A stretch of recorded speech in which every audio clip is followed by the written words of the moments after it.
সকালে ঘুম থেকে ওঠা আর রাতে ঘুমোতে যাওয়ার আগে পর্যন্ত আমার মতো মাঝবয়সী মহিলার সংসারে কী কী কাজ করতে হয়, আর যার ফলে তার বাড়ি থাকে একদম পরিষ্কার। তো তোমাদেরকে সাথে নিয়ে একদম সকাল থেকে রাতে ঘুমোতে যাওয়ার আগে পর্যন্ত সবটাই শেয়ার করব। তো তোমরা কিন্তু আমার সাথেই থেকো, আশা করি বন্ধুরা তোমাদের ভালোই লাগবে।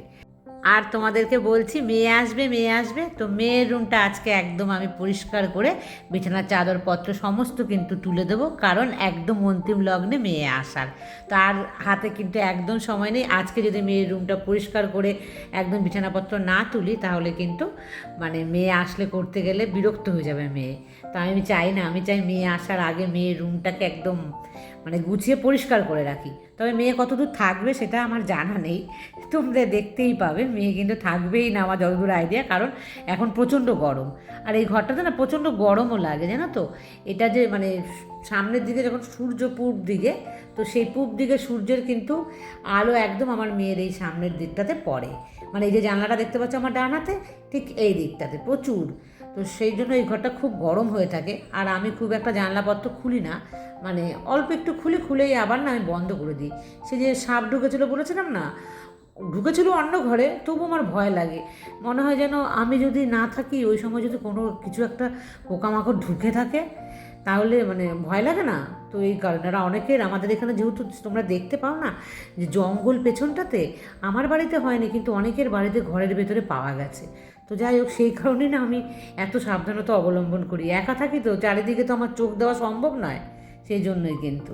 শুভ সকাল বন্ধুরা, আশা করছি তোমরা সবাই খুব ভালো আছো, আর আমি অনেক অনেক অনেক ভালো আছি। তোমরা বুঝতেই পারছো, মেয়ে আসবে তার তো একটা আনন্দ, আর এই যে একা থাকতে হবে না বেশ অনেকগুলো দিন কিন্তু, তো সেই জন্য আরও বেশি ভালো লাগছে।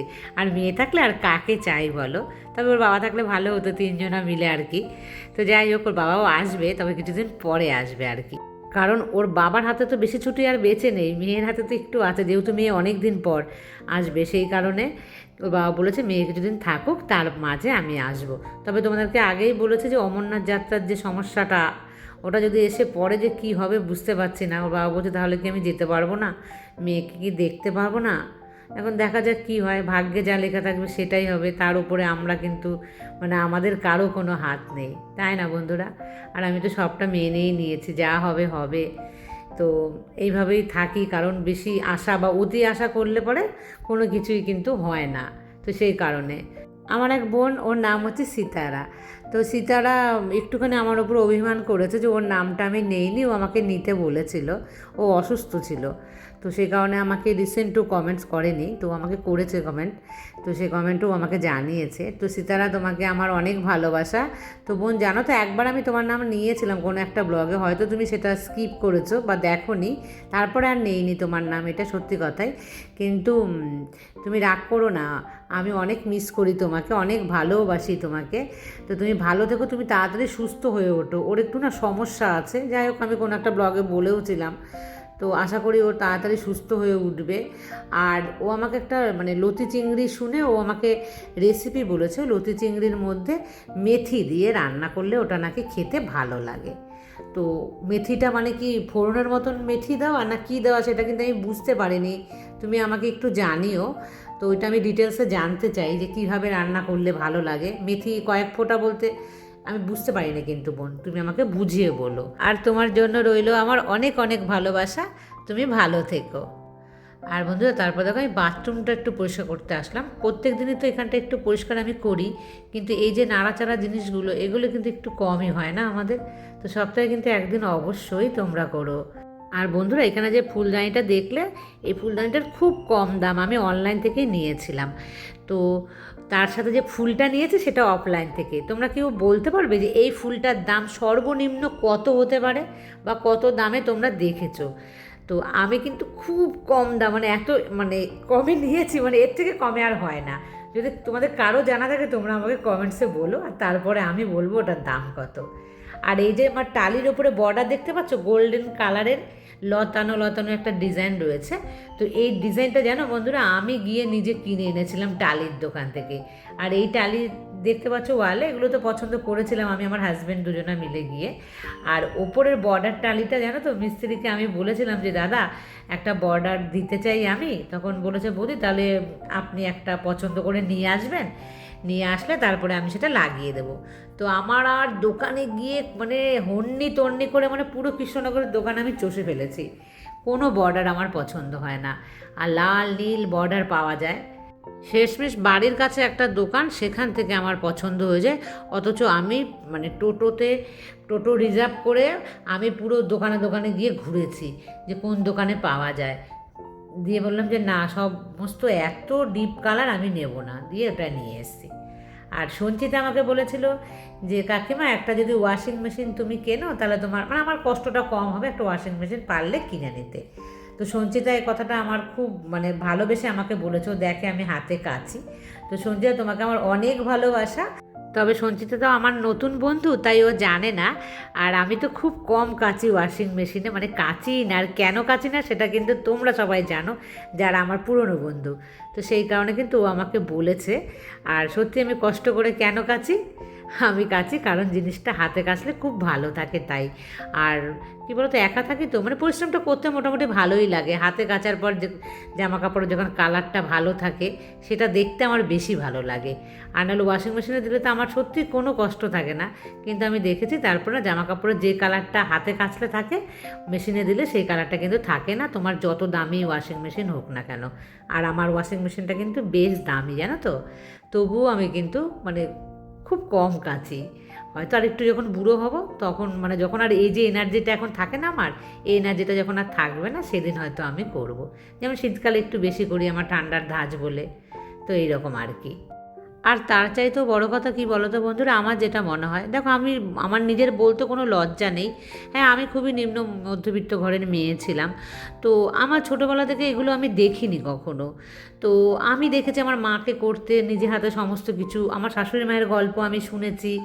তো এই সমস্ত মানে ওই রকম পরিবেশে মানে আমি যেরকম ছোটো থেকে বড় হয়েছি আর সেই রকম টাইপেরই কিন্তু আমার শ্বশুরবাড়ির লোকজনও, মানে আমরা না একই রকম মানে ক্লাসেরই লোক, মানে আমার শ্বশুরবাড়ি বাপের বাড়ি দুটোই একই ক্লাস।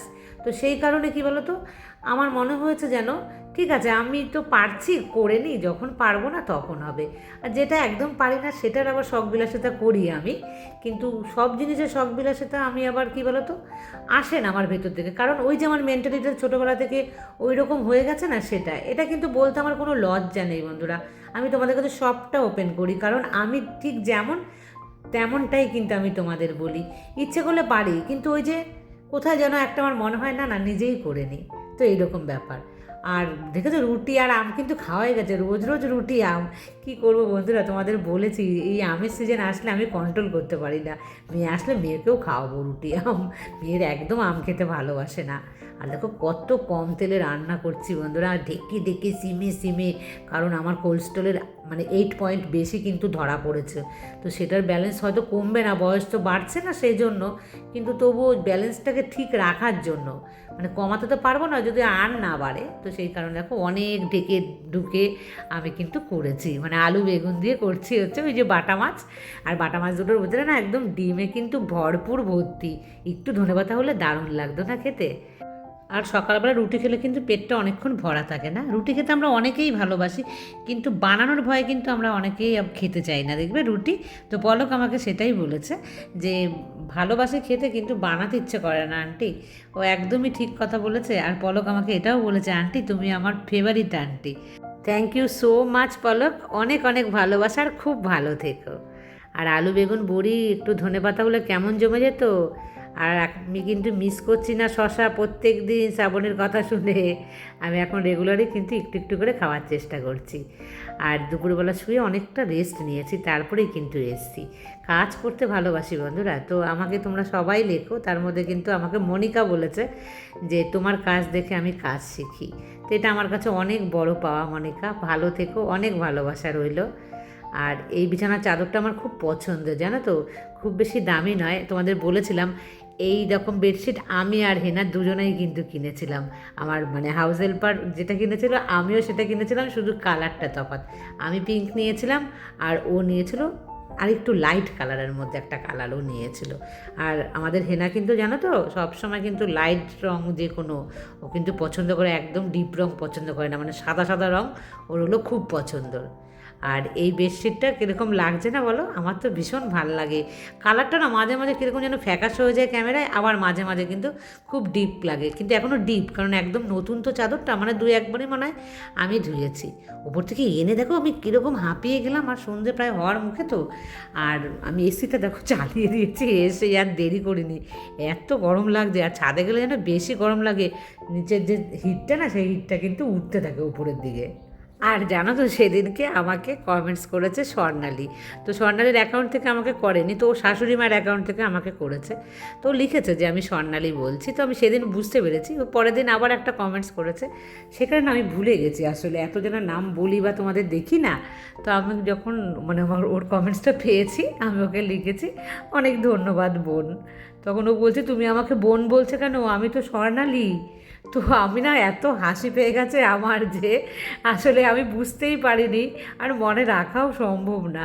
তো স্বর্ণালী তোমার ফোনটা কবে ঠিক হবে তুমি আমাকে কমেন্টস করো, যেহেতু ওর নিজের ফোনটা খারাপ হয়েছে না, এই কারণে ও আমাকে রেগুলার কিন্তু কমেন্টস করতে পারছে না। আর ও আমাকে জানো তো ডার্লিং বলে, মাঝে মাঝে সুইট হার্ট লেখে। তো খুব মিষ্টি মেয়ে, আর স্বর্ণালী দেখতে খুব সুন্দর, ওর একটা পুচকু ছেলেও আছে। আর বন্ধুরা দেখেছো আমি কিন্তু বসে নেই, একটুখানি সেই দুপুরবেলা বসি, তারপরে কিন্তু আর আমি বসি না জানো তো, টুকটুক করে সমস্ত কাজগুলো করে নিই। এই টাওয়ালটা কেমন লাগে দেখতে তোমাদের? এই টাওয়ালটা খুব কম দাম থেকে আমি সুপার মার্কেট থেকে কিনেছিলাম, কিন্তু কম বলে না সস্তার জিনিস খুব একটা সবসময় কিন্তু ভালো হয় না। এটা না আমি ধুলাম, ধোয়ার সময় আমি দেখলাম এর মধ্যে কিন্তু কটন ভাব কম আছে, সিনথেটিক ভাবটা একটু বেশি আছে, কিন্তু দেখতে সুন্দর দেখো। যাই হোক, আমি মানে কালার কম্বিনেশন দেখে আমার পছন্দ হয়েছিল বলেই কিন্তু আমি নিয়েছিলাম। এই টাওয়ালটা কিন্তু খুব ভালো পড়েছে, টাওয়ালটার দামও কম, এটা কিন্তু কটন একদম, তো খুব ভালো না কটনের জিনিস। আর এখানে না অন্য কিছু আমি রাখছি না, মেয়ে আসুক, মেয়ে আসার পর মেয়ে ডেলি ওয়্যারের বারমুডা গেঞ্জি যদি রাখে তো ও রাখবে। আর রাতের খাবার নিয়ে চলে আসলাম, তোমরা কারা কারা করো এরকম ভাত রেখে দাও। আর আমি অনেকটা বেলাতে ভাত রান্না করি তো, সে কারণে আমার ভাতটা কিন্তু নষ্ট হয় না। তবে এবারে চালটা আমার ভালো পড়েছে জানো তো, আগের বারে চালটা ছিল একটু বেশি রাত করে রাখলেই না মানে দেখতাম যে একটু নরম নরম হয়ে গেছে, মানে এলে গায়ে বলে না সেটা। তো এখন কিন্তু সেটা হয় না। যাই হোক, আমি বাটা মাছের ডিম ভরা বাটা মাছ দিয়ে আর কি ভাত খেয়ে নিলাম। আর রাতে আমি ভাতই খাই বন্ধুরা, মোটা যতই হই আমি পারি না রুটি খেতে। আর এখন আমি যাব এডিটিং করব, তোমাদের রিপ্লাই দেবো, তারপরে ঘুমোবো। আর আজকের মতন এই পর্যন্ত, টাটা।